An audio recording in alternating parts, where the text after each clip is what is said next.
Kondisi infrastruktur di Lampung kini menjadi salah satu hal yang banyak dikeluhkan oleh masyarakat. Ketersediaan sarana seperti jalan raya, jembatan, kelistrikan, irigasi telekomunikasi, dan lain-lain dapat dinilai jauh dari harapan serta tuntutan kebutuhan real masyarakat. Di sisi lain, infrastruktur pengairan juga didambakan para petani untuk meningkatkan produksi hasil pertanian mereka. Kesenjangan antara ketersediaan infrastruktur dengan kebutuhan masyarakat dapat menjadi salah satu faktor penghambat pergerakan perekonomian. Diskusi kita kali ini sedianya menghadirkan Pak Ali Rahman atau Dinas PU Bina Marga, kemudian Pak Ilham Malik dari BSKD UGR, kami undang juga Pak Darmadi, Pak Tony dari Bapeda, kemudian rekan kita dari Sipil Malahayati. Sebenarnya tidak terlalu muluk-muluk juga, kita hanya ingin mendudukkan pada posisinya sesuai tugas kami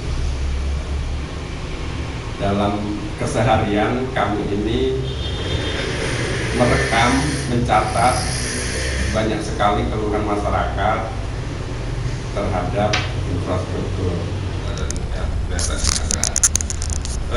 Sebelum masuk kepada materi, tentu saya ingin menyampaikan bagaimana gambaran Provinsi Lampung secara dulu memandang bahwa dari sisi luas wilayah kita 35.288,35 km persegi,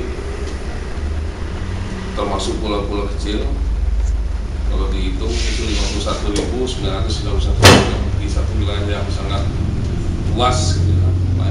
Dengan panjang garis pantai itu 1.185 km. Kita punya 132 pulau besar dan kecil. Nah, pada saat ini penduduk yang kita catat, Pemda ya Pak, catat itu sebetulnya 9.586.492 berdasarkan data dari EKTP Kabupaten Kota.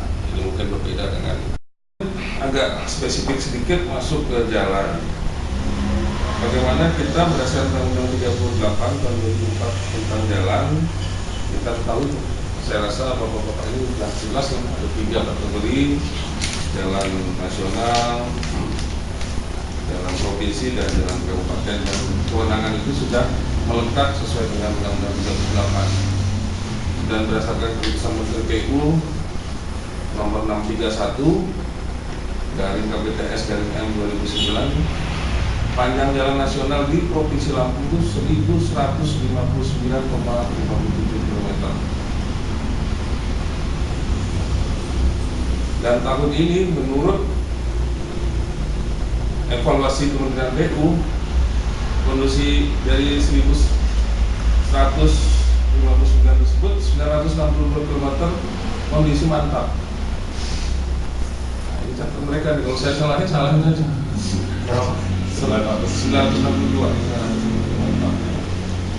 Yang tidak mantap itu 196,94 km atau 16,98%. 962,633. Sedangkan jalan provinsi menurut berdasarkan SK Gubernur nomor 419 unit, belum termasuk kendaraan komuter, kendaraan luar, ya, sehingga pertumbuhan kendaraan R2 atau roda 2 itu 22%, R4 per tahunnya rata-rata 8,2%. Ya, tahun 2013 malah jumlah kendaraan yang melintas dari pelabuhan Bakahuni tercatat 2.131.537 kendaraan lewat pelabuhan Bakahuni, sehingga pertumbuhan rata-rata penyeberangan itu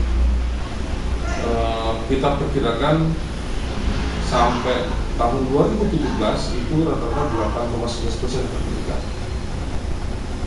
Itu kita menghitung tahun 2017 jumlah kendaraan yang akan lewat Teboni mencapai 3 juta kurang sedikit, atau 2.938.557 di 2017.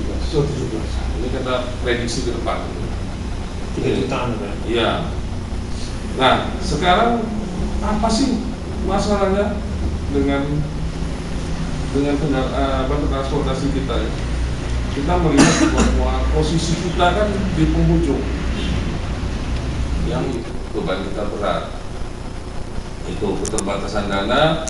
Kalau Bapak hitung per kilometernya saja, maka Pak Gubernur yang lama udahlah nggak usah hotmix semua katanya. Nah, ini kita campur-campur sehingga panjang jalannya akan bertambah. Itu solusi yang ya harus kita ambil, kalau nggak itu enggak gitu. Di samping itu juga kita menyelesaikan PR-PR kita yang lama, yang banyak yang kita lakukan, khususnya untuk daerah-daerah seperti ke arah Kota Baru yang harus kita selesaikan. Ya, kalau tidak selesai, kita membangun. Ini jadi beban kita. Nah, ini persoalan-persoalan kita sehingga pada saat ini memang terjadi demikian gejolak pada masyarakat, dan kami memahami bahwa memang pada tahun ini adalah tahun yang suasananya tidak baik karena kemampuan kita sangat terbatas. Tapi kita selalu berusaha bagaimana. Ada jalan yang kita bangun dengan CSR, Pak, sampai begitu. Ya, kita berikan kepada masyarakat ya, untuk mereka lakukan. Ya, ini upaya-upaya yang sudah kita berikan untuk beberapa kabupaten. Tapi memang kalau 15 kabupaten belum semua, kami menyadari belum. Tetapi untuk beberapa kabupaten yang